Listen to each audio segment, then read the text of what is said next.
नमस्कार. आपण आज केरन कंपनीच्या माध्यमातून आज मलठणगा शेजारी रावलवाडी या ठिकाणी आलो आहोत.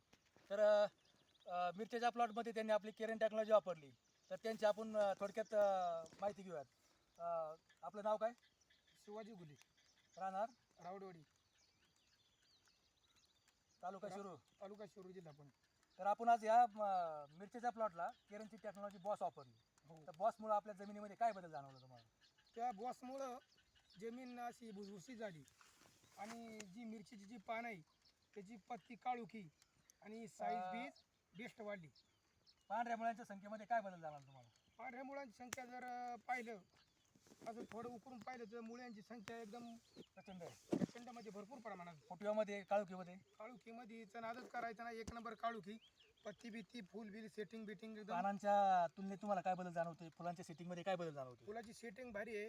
फुलाच्या सेटिंगसाठी 12 सटाने बॉबची फवारणी केली.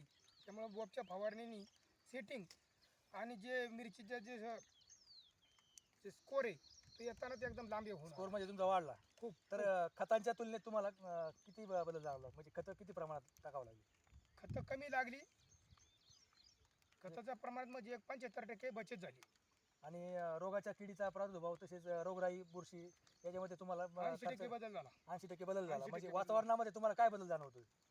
वातावरणामुळे मागल्या वर्षी मिरचीचं जे टनेज होतं, मागल्या वर्षी माझी अर्धा एकर मिरची होती आणि आता ह्या वर्षी 2 एकरची मिरची. तर मी इतर शेतकऱ्यांना असंच सांगू इच्छितो की तुम्ही केरन कंपनीचं बॉस आणि बॉब हे बिनधास्त 90% म्हणजे वापरा केरन तुम्ही. कंपनीची टेक्नॉलॉजी वापरून तुम्ही 100% समाधानी आहे. एक नंबर समाधान, त्या दिवशी बोलायचंच नाही. तर तुम्हाला उत्पन्नाच्या तुलनेत काय बदल जाणवला? म्हणजे उत्पन्न किती टनेजमध्ये वाढलं तुमचं?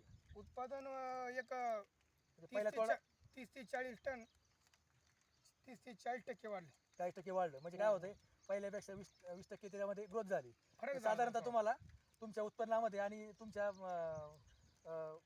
पैशामध्ये जे आपण म्हणतो म्हणजे बदल कसा जाणवला तुम्हाला? म्हणजे जे एक 80-90% रासायनिक खताचं औषधाची फवारणी जे लागायच्या, तर ते एक 63% आलं आणि 70%चं काम बचत झालं. तर होय.